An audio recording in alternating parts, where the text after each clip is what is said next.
Hello, students. How are you doing? How are your family members? We want to start our lecture this evening.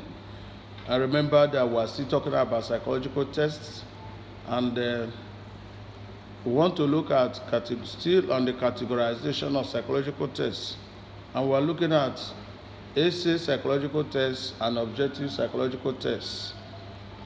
Now, an essay psychological test is a test that requires testees to put their thoughts together and write down their responses in sentences that at times can take paragraphs and pages.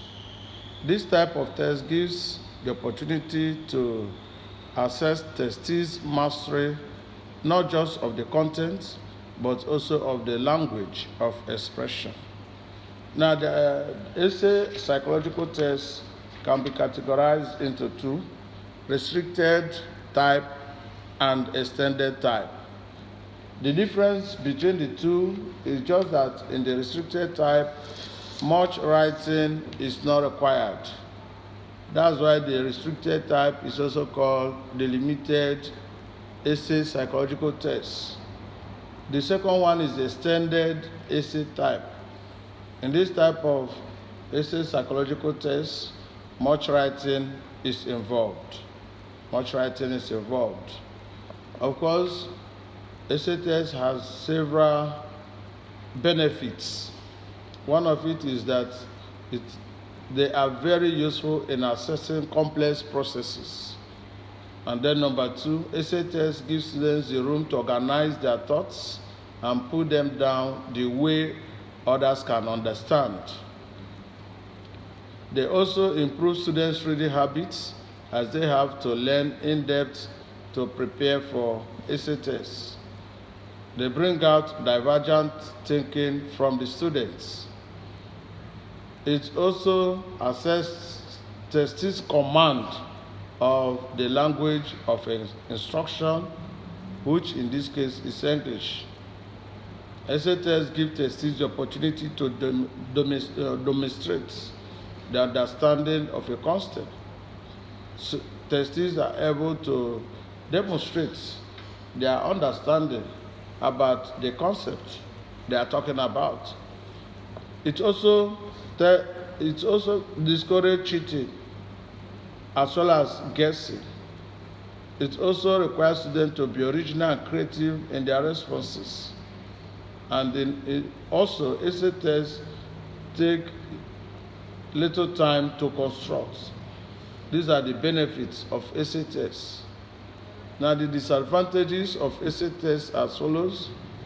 Number one, scoring is highly subjective, and students can pass or fail due to factors like handwriting, command of language of instruction, and so forth and so on. Again, the scoring of essay tests is tedious and can only be done by experts.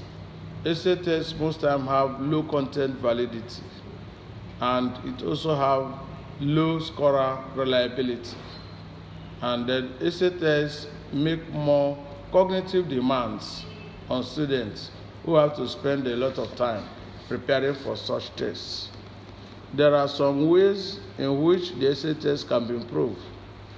One of it is that scoring should only be with a marking scheme.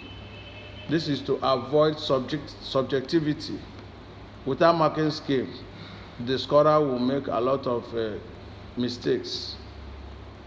And also, content validity of essay tests can be increased by having sub-numbers which can be on different topics.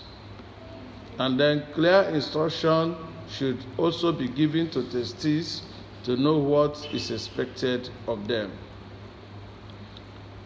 In order also to improve essay tests, students should be made to answer the same questions so that they are compared on the same grounds. And you know that in most cases, lecturer may set 5 questions to do 3. In that case, all the students may not answer all the questions, the same way. That is, they may not answer all the 5. They may only choose 3 out of the 5. In that case, you cannot judge the student because they wrote on different questions. And then it's better to score the same item for all the students than scoring all the items on a script. What we mean by that is that if you are marking essay test, you can pick all the scripts that answer question 1, mark all of them at the same time, and then before you go to the second question. That is to ensure that no student is victimized unduly. Then the weight and estimated time for each item should also be made known. And the items that assess the same opinion can be taken together. And then we're also looking at the psychological objective items. Psychological objective items. Now, psychological tests may also be in form of objective items. In that case, it may be in the form of multiple choice, it may be in the form of matching type, it may be in the form of yes or no, disagree or agree or disagree, and so forth and so on. Because the essay objective psychological tests have different types. It may be in form of short answer or in form of arrangement of items. It may be in the form of supply type and so forth and so on. Now, the objective psychological tests have its advantages. Number one is that it can be marked by non-experts, can be marked by machine. It takes less time to mark such objective psychological tests. And then handwriting does not affect the performance of students. These are some of the benefits of the objective psychological tests. Of course, it also has disadvantages in that it encourages examination malpractice, it encourages guessing, it's difficult to set, and it's very tasking for for both students and teachers, because in exams requiring the use of objective tests, teachers need to be vigilant. Otherwise, widespread cheating and examination malpractice may be the order of the day. Now, also, we'll talk about psychometric properties of a test. The psychometric properties of a test simply talk about the qualities of the test, the qualities of a test. And every good test must have 3 basic qualities. It must be valid or have what we call validity. It must be reliable or have what we call reliability. It must be usable or have what we call usability. Now we are going to explain them one after the other. Validity is the first characteristics of a good test. Is the first property of a good test. It is the first and foremost quality of a test. When we are looking at the quality of a test, the first issue that comes to mind is that of validity. It is a prerequisite. A test may be reliable and usable, but if that test is not valid, that test cannot be useful in any way. Now, validity simply means the extent to which a test measures what it was designed to measure. Let me say it again. Validity refers to the extent or degree to which a test measures what it was designed to measure. And then there are methods of estimating validity. One of it is phase validity. There is also the content validity. There is construct validity. And there is criteria-related validity. And quickly we are going to look at them one after the other. Phase validity simply refers to the face value of a psychological test. Let me take it again. Face validity refers to the face value or superficial value of a psychological test. Now, First, validity concerns itself with the following: how suitable the instrument is for the class, if the level of English is all right for the class, are there ambiguous items, are the words expressed clearly, are the items relevant to course content, was the typing of the text clear to everybody concerned. These are the issues canvassed by face validity. Meanwhile, you should know that it focuses only on superficial values of the text. Another one, the second one, remember we're talking about types of validity now. The second one is content validity. Content validity is also called logical validity.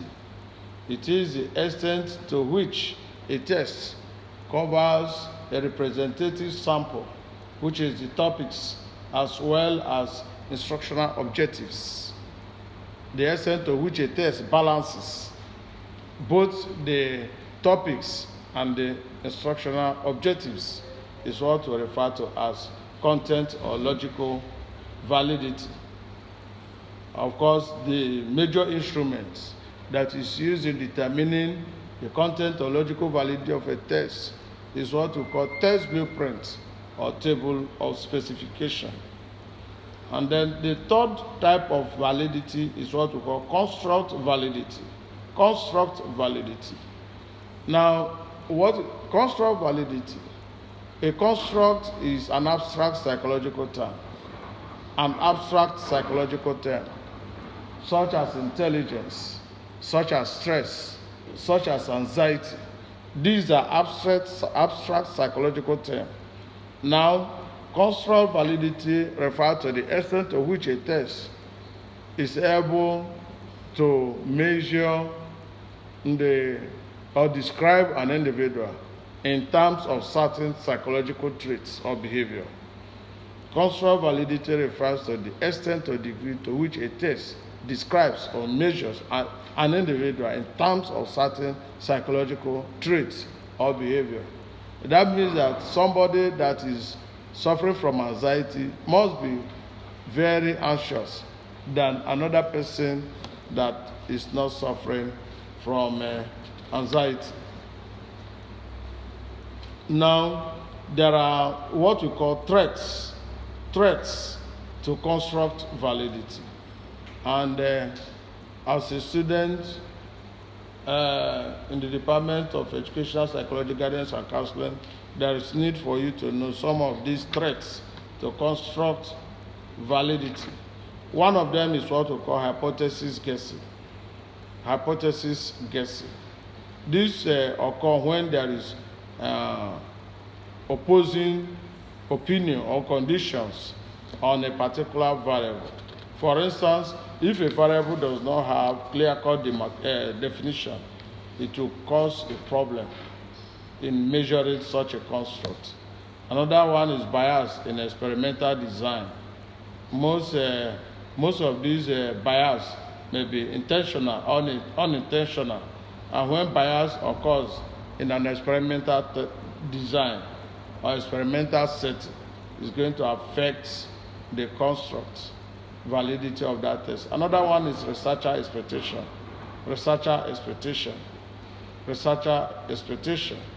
And then another one is narrow definition of predicted outcome. Then you have confounding variables and monomethod bias, as well as interaction of testing and treatment. All these are some of the threats to construct validity of a test. Now we'll talk about the fourth one, which is criterion-related validity. Criterion-related validity. Criterion-related validity is also called concrete validity. It simply refers to the extent to which a test measures the current status of future performance, either current status or future performance of an individual. Now, by that explanation, you will know that criterion-related validity has two types of two types. One is the one type that measures the current status of an individual, and that is what we call a concurrent validity. The one that estimates future behavior, performance of an individual is called predictive validity. That one talk about what will likely happen in the future.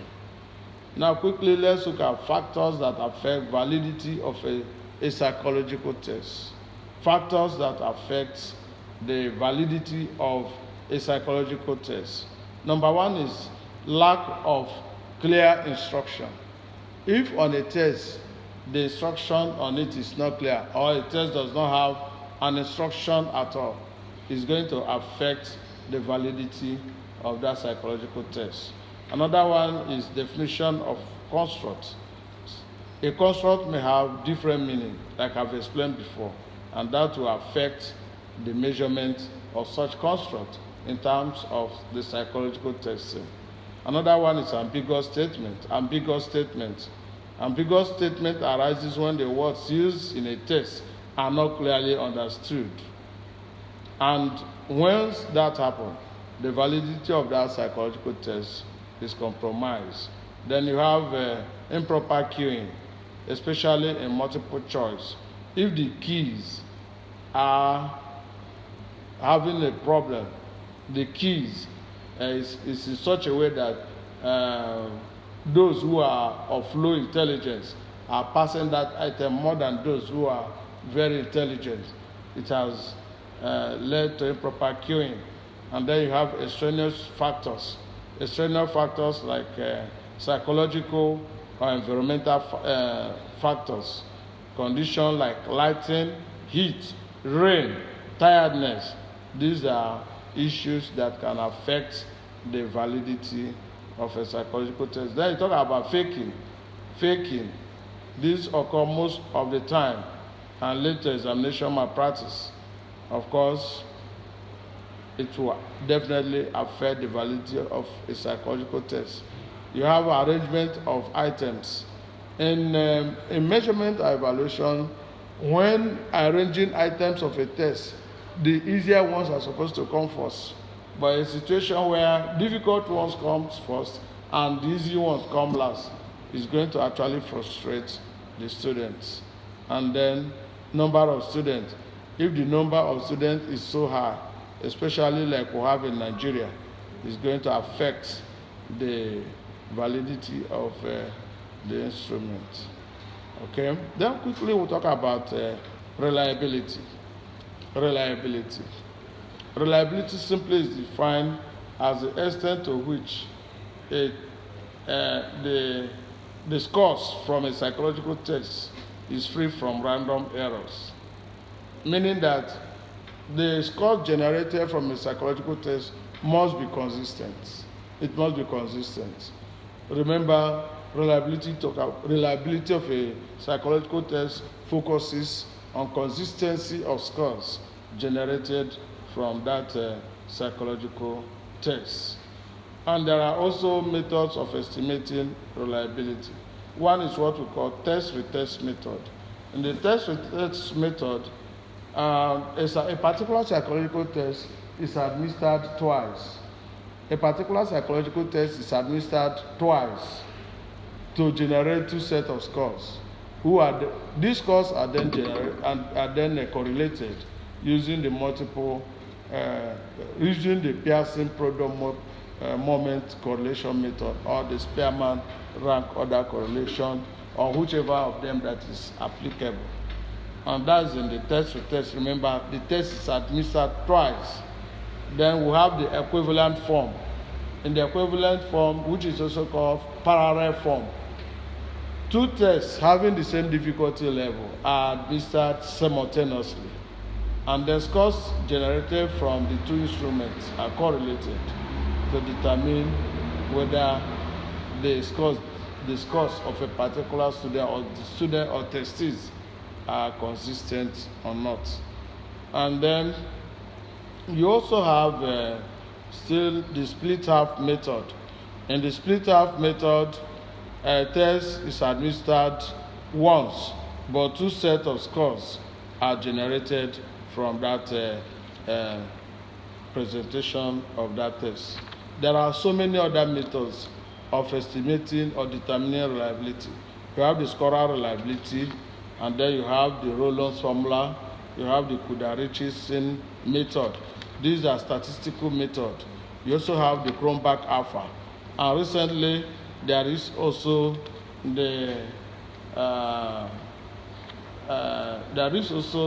other methods that are coming up. One of them is what we call the ordinal alpha. These are statistical methods that can be used in determining or estimating reliability of a test. There are certain factors that affect the reliability of a test. One is the test ambiguity, when many questions are not clear. Another one is if the test is too long, if the test is not long enough. Reliability prefers that a psychological test should be lengthy, about 40-50 items. Reliability is concerned that the lengthier a psychological test, the more reliable, because it's assumed that it's going to contain more items that will explain that particular construct, rather than a psychological test that contains few items. It's going to cause problem for reliability. Another one is condition of the testee. Emotional state of the testee, their physical, psychological state can affect the performance in a psychological test. Then you have environmental factors that can also affect reliability of a test. Have homogeneity in items, which will increase reliability coefficient. Errors in scoring can affect reliability, and the examiner's condition can also affect the reliability of a test. Remember, we have said at the beginning that psychological test every psychological test has three basic qualities: validity, reliability, and usability. Now, when you talk about usability of a psychological test, you are referring to the practical aspects, practical or technical issues raised in that psychological test. And some of these technical issues or practical issues may include the following: cost of the test. If a psychological test is is expensive, it means that few people will use that test than another psychological test that is less expensive. And then you also have the specimen.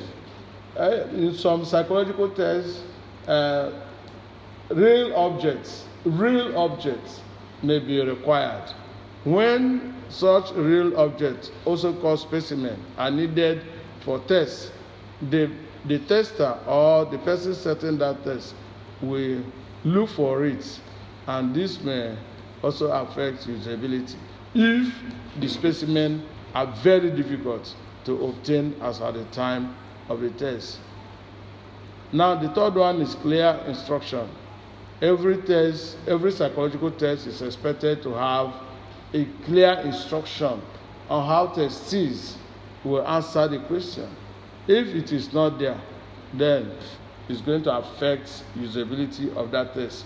Another one is ease in administration. A test that is easily administered is more usable than another one that is difficult to administer. Then you have ease in scoring. If it is easy to score a psychological test, that test is better used than another psychological test that is difficult to score at any point in time. Then you have ease in interpretation of results. It's important. Results generated from psychological tests must be interpreted to determine the status of the tester, of the testee that have taken such tests. Now, if it is difficult to interpret results from psychological tests, the usability of that test is already compromised. And then you have test duration. Tests are not supposed to take too long. So if a test takes too long to write, it means that the usability of that test has been compromised. And so basically today, we have looked at the essay test and the objective test. We have looked at the benefits of essay psychological test and that of objective psychological test.